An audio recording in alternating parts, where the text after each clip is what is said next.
All right, guys, so we are back again on the Denali, and this is going to be an exciting video. So we have picked up all of this stuff from Cerakoting, so the truck is ready to go back together. We're going to be reassembling the whole truck in this video and hopefully getting a first startup. I'm pretty sure I'm just going to wait till it's running to get it in this video. So we're going to get first startup in this video. That's a big deal. The truck has been down for a little over a month. We've just been mostly waiting on parts, but we got everything. So we're going back to assembly.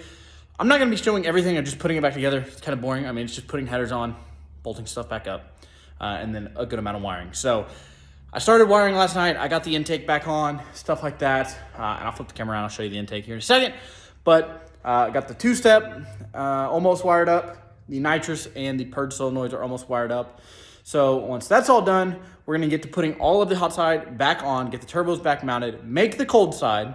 Then once that's all done, all we got to do is wire the boost controller, our wideband, and put the front end back on. And our air to water line. So we are waiting on a couple fittings for that, but we might not have that hooked up just yet. Once we might start the truck before we actually have that completely hooked up, but we're not going to drive it or anything. But just get it idling, see how it sounds, stuff like that.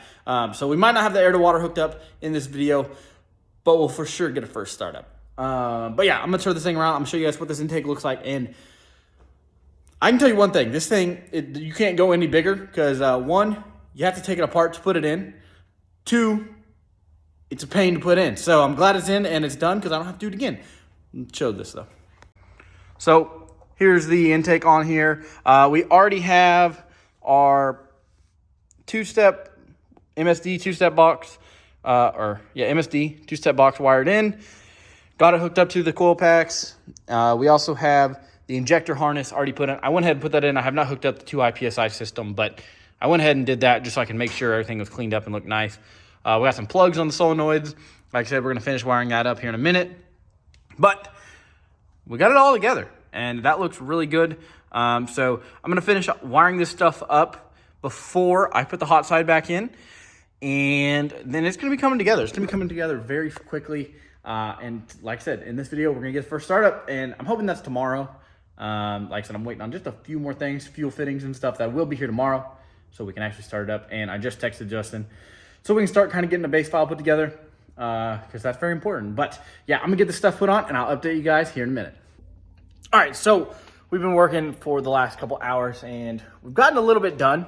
This turbo just about completely installed. Oil lines are ran to it. All we have left is the exhaust and then the turbo blanket, and then we can move over to the other side. We've almost finished this side. We're going to finish this side tonight. We're going to go to bed, come back in the morning, and get the other side done, and we're going to go get some more argon so that we can build our cold side. Now, I mentioned in one of the previous videos, we're going to do something a little different on the cold side. We're actually going to be doing two different things. So normally, people would be running an intercooler to the front grill. Obviously, if you've been watching, we have a TIC Performance air-to-water intercooler that's going to be in the Holly. So, but the main special thing that we're going to be doing differently, and some people are going to critique it and say, oh, it's worse, whatever. We're going to be building the cold side out of stainless. Now, there are pros and cons. There's more cons than there are pros. But one, I personally like stainless better. I think it looks better. It polishes out better. This truck is halfway for show. The third one, I can weld stainless way better than I can do aluminum. I'm really trying to do majority of this truck myself. I know I had Jake do my oil pan for me, and thank you, Jake. But other than that, I've done most of the work. And now, if we have any IAT issues down the road, we can just take it to someone that knows how to do aluminum. Just give them my cold side and say, replicate this in aluminum. But I think we'll be fine. I've seen other people do stainless in the past. I personally, like I said, like the look of stainless. And I have everything to build it in stainless. So we're going to be doing 3-inch from the turbos to a Y, then a 4-inch expansion piece. And into the throttle body will be a 4-inch with the map inside of it. And like I said, it's going to polish out really nice. Stainless stays polished and just looks good, you know. And so that's really the main goal, is we're trying to make this Innovate also be showy. You know, I want it to look good and also function. So we got Justin working on a tune. We're going to try to finish up we're going to really just try to finish up the truck tomorrow. But the only thing we're waiting on was waiting on 2 fittings for the air-to-water, but we'll be able to get 97% of the truck done without those fittings. And 3% would be the fittings, I guess. Yeah, so we're getting really close to being able to start this thing up and take it on its first drive and listen to how this thing sounds. That's really what we don't know. We're wondering if it's going to sound cool or not. I've heard some videos of these 6673s online. They sound good. I'm just hoping it has that stereotypical turbo sound. And I hope it will. I hope it will. Like I said, this truck is not only for looks. It does need a little bit of performance. And on the sealed motor, we're going to be shooting for 650-ish. We will be trying to get on a dyno, so we're going to try to have a dyno video here very soon of this truck. But yeah, so I am going to finish this up tonight, and tomorrow I will catch up with you probably when the other turbo is on. Like I said, I'm not trying to record us just putting this together. We're really taking our time doing this stuff right since this is the final time we're actually putting it on. And yeah, it's just going to take a bit. You know, it took us way longer than I expected to just put one turbo on. So I will see you guys tomorrow. All right, so we have gotten both of the turbos on. This stuff looks so good. So I think next I'm going to build a cold side. I'm gonna go ahead and just get that out of the way. It's gonna take a minute. It's gonna be pretty easy, but the problem is, let me grab the Y actually that we got. So we got a 3-inch Y here, and we're gonna up it to a 4-inch. So the problem we're gonna run into is it's gotta go down and back in. So I'm gonna get my coupler, set that up, figure out exactly how I'm gonna get it straight out of there. So it's just hanging out. And then I'm probably gonna go ahead and do this part first. I feel like getting that out of the way might be the easiest, maybe.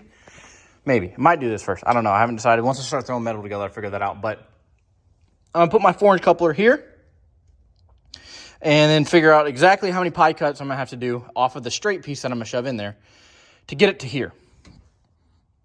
So it's going to be a little interesting. I don't think it's going to be that bad.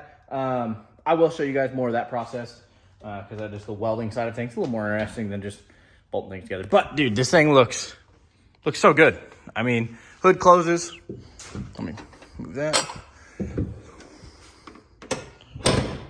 So that's how the hood looks. It's not necessarily ideal for everybody to, 1, have a hood stack, 2, have them sticking out, but I didn't want to go completely flush, and I like that. It definitely changes the style of the truck a little bit, especially because I did black. As much as I would have liked to keep all polished, I wanted the heat kept down, so we had to go ahead and just do the black Cerakote. I think they do offer a silver, but I like the black. It goes with my tent. My tent's black. The exhaust is black. Works out fine. So we're going to go ahead and get into welding this thing up, and we are going to be back purging it for anyone that knows TIG welding because this is the intake pipe. We're going to actually probably overdo the back purge because I need it as clean as I can on the inside. So let's get into that.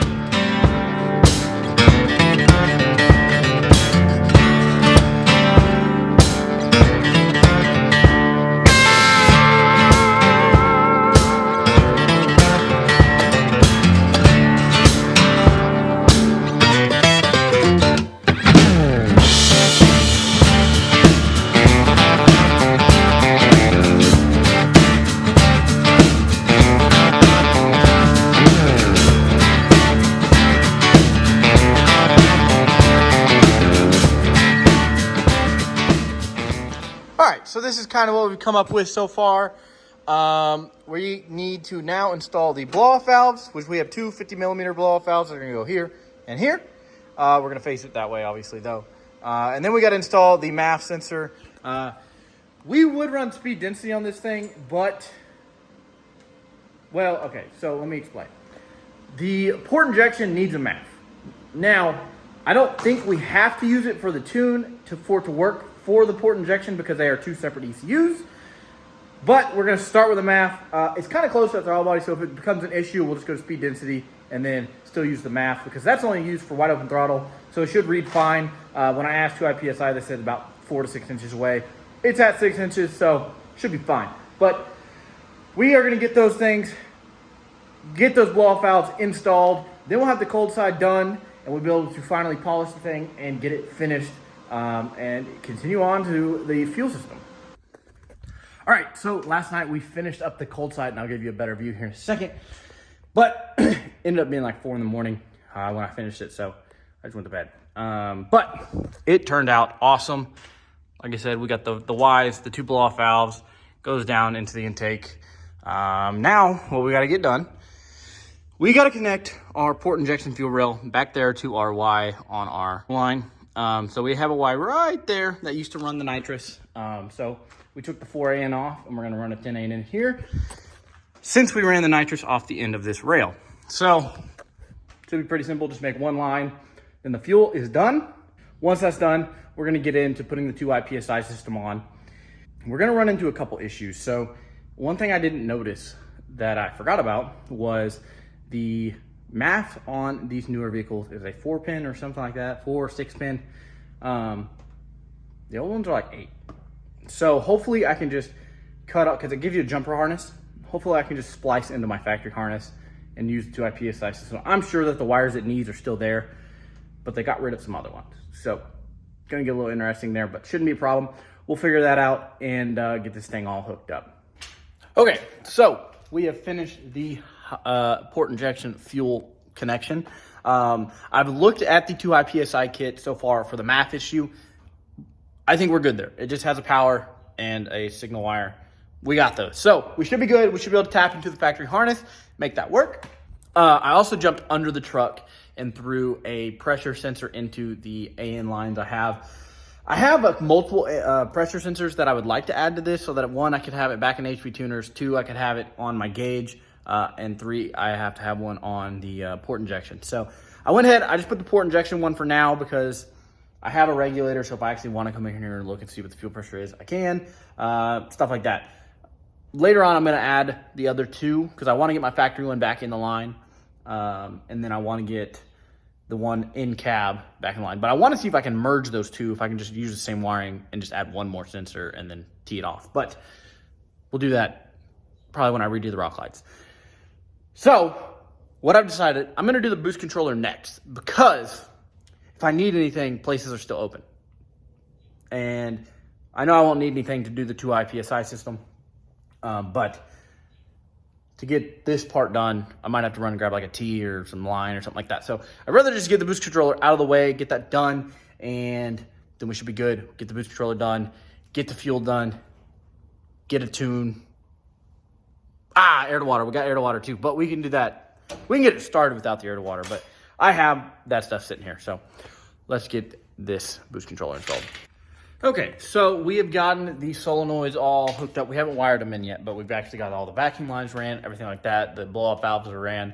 We ran into a slight issue. I don't know if they had different sizes, but this does not fit in my gauge pod. So I have to take a lot of the plastic off to get this to fit in there, but I think we'll be able to do it.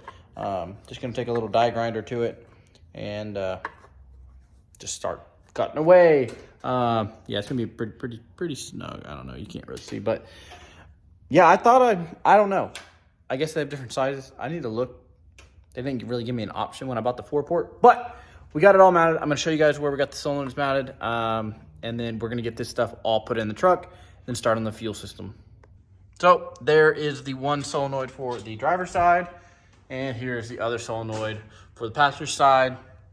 Now, like I said, I did a 4-port, so it will be able to not only add pressure on the bottom of the wastegate, but also on the top. So we can add more pressure if we need to, so we can actually go over what the spring is rated for, or it can do less than what the spring is rated for.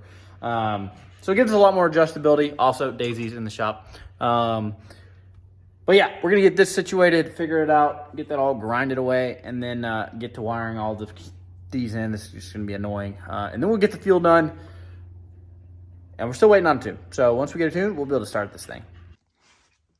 All right, so we got it back in there. We definitely had to cut this thing up a lot, but you can't really tell when it's in there, so that's all good. Now we got to get this mess all situated. All right, so we finally got fluids in it. Tyler's loading up the tune. We're gonna see if this thing runs and see what it sounds like. It's still not done, but it's done enough to start it. Failed. Nice. All right, you ready? Good? Yep. I think the battery's dead.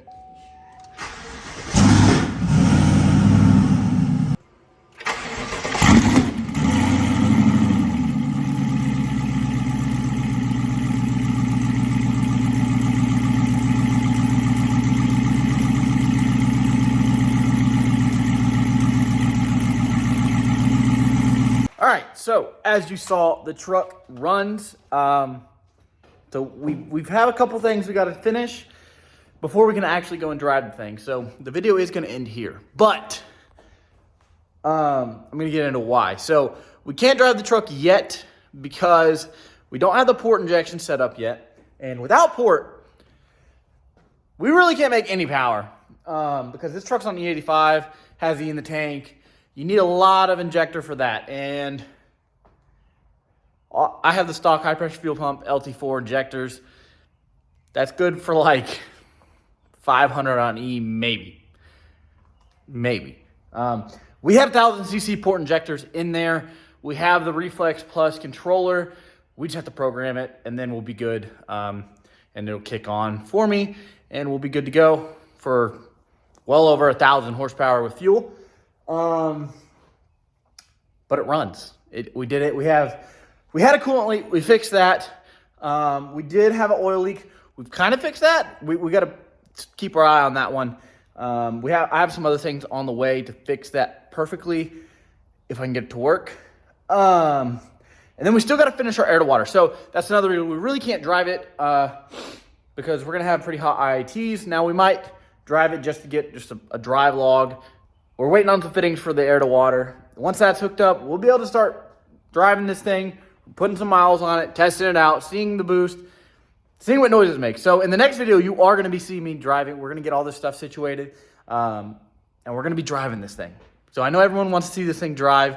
We're going to drive it, and once it's completely ready, we're going to see what it can actually do. But that's going to take a minute to get dialed in, of course. But yeah, so if you guys want to keep up on the Denali build, you got to hit the subscribe button, and I will see you guys in the next one.